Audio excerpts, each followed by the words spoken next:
What's up, Average Dad fans? Welcome back to a fairly quick video. You've been asking, a lot of you have been asking for a bit of an update on this. The Huawei Mate XT. And, well, here's an update. Let's go.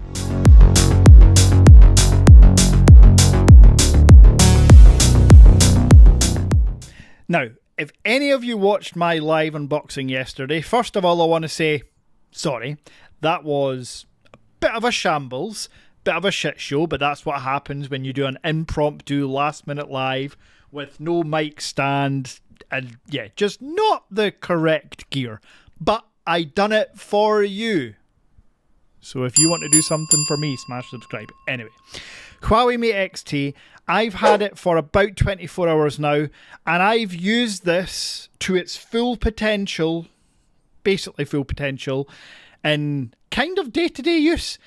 I've used this how I said the 1% of people that should buy this will actually use it and where I find it beneficial.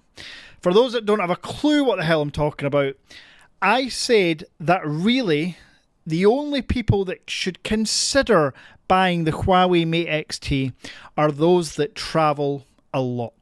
Those that can't be bothered carrying their laptop, their tablet, their phone, or two phones. They just want that all-in-one device.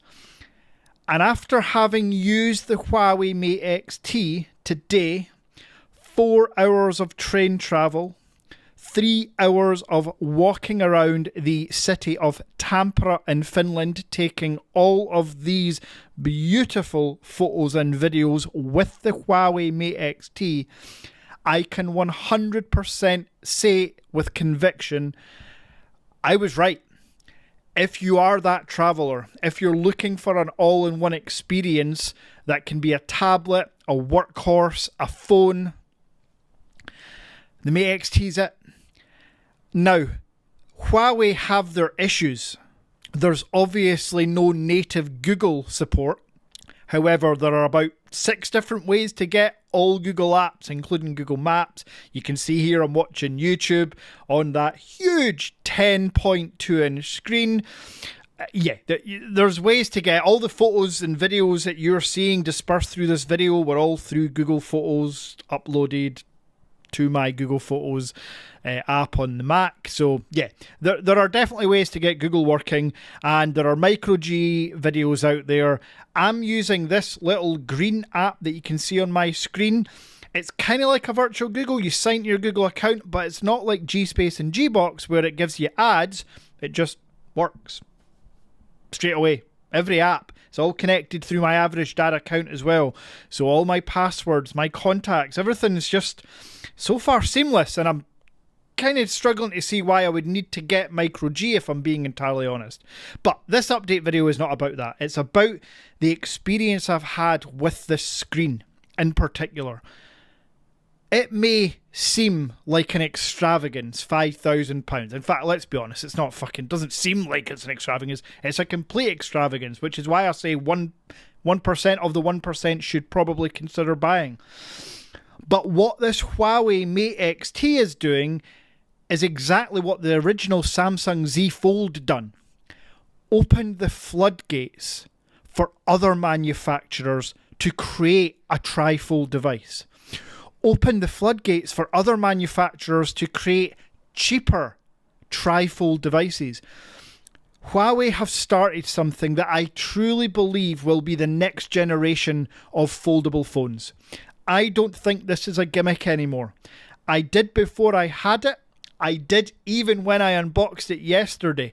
Thought, really? But I'm sold. For someone like me that will travel quite a lot going forward to events and launches and conferences via plane or train in the UK or Finland or other countries I visit, this is absolutely ideal. And just to let you know as well how seamless it was for me today, this was connected to the absolutely outstanding Finnish Wi-Fi network that is all across every public transport, every restaurant, every bar, everywhere. The hotels have like 200 meg, super fast fiber broadband. It's unreal the infrastructure they've got here. But this phone was just connected to Wi-Fi basically all day. And I was seamlessly able to watch YouTube, as you can see, or seamlessly scroll through my Instagram. I was also able to seamlessly pair my AirPods. One thing I haven't done yet is actually test out the Huawei wireless buds. Still don't know what model they are, but they were included in the box with the XT. But using my AirPods, it was absolutely seamless, as I've already said, about 14 times too many. And then another small issue I thought would come, or large issue to be honest, I thought would come with the Mate XT is battery drain. So I am going to live right now. I know this isn't a live video, but those that know me, I'm being honest here. I took this off charge this morning at 8 AM finish time. It is now about 6:30 finish time. I took it off the charger at 75%. In that time, I've watched about 3 hours of YouTube while on the train there and back, and taken, I don't know, dozens and dozens of photos.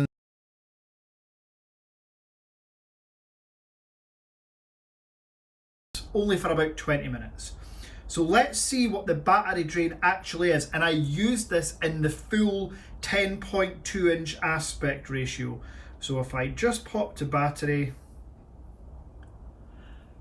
pop a guess in the comments how much battery you think is left after, what, 4 hours of screen on time? 48%. And that's not bullshit. That's not me just fudging the numbers. That's me doing it live.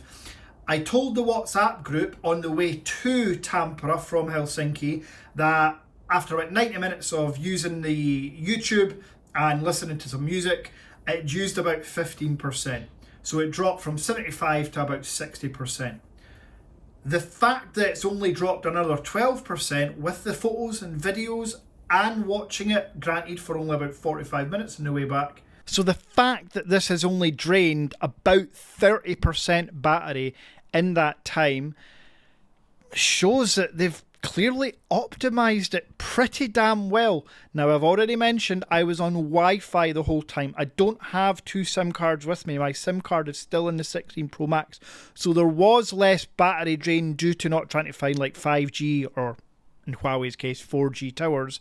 So we have to compensate for about another 3 or 4%, maybe 5% that would have drained if I had a SIM card in the device. But folks, in terms of screen, 10 out of 10. A+. The creases themselves, while you're watching content, like most other foldable phones, you don't notice it.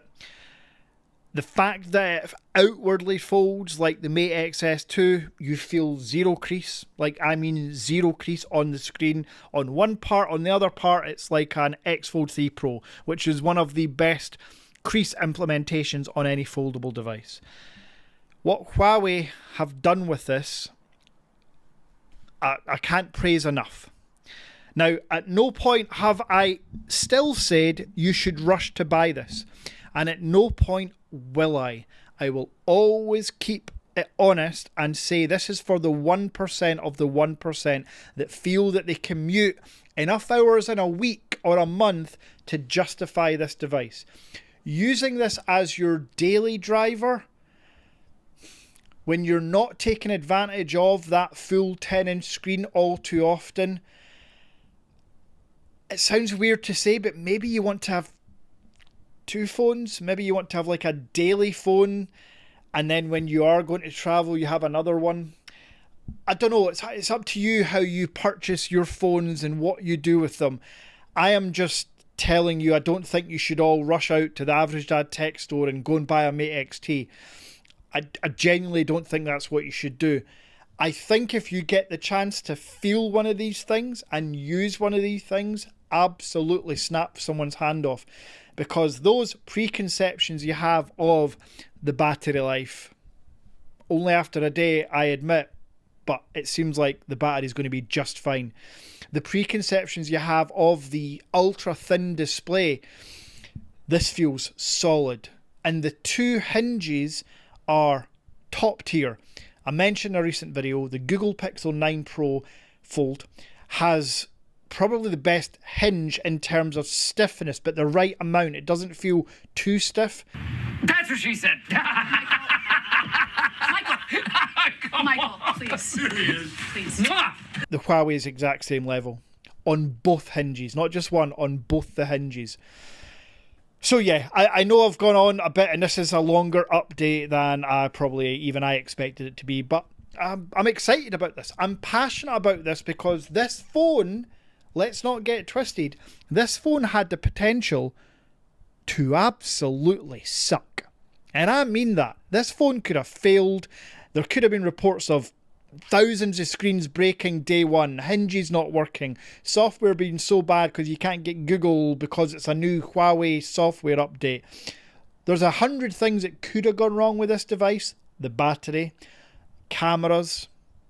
Hopefully this little update has shown you that we are starved of proper competition.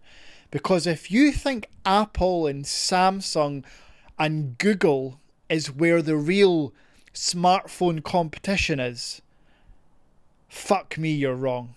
It's with Huawei, Vivo, Oppo, Xiaomi.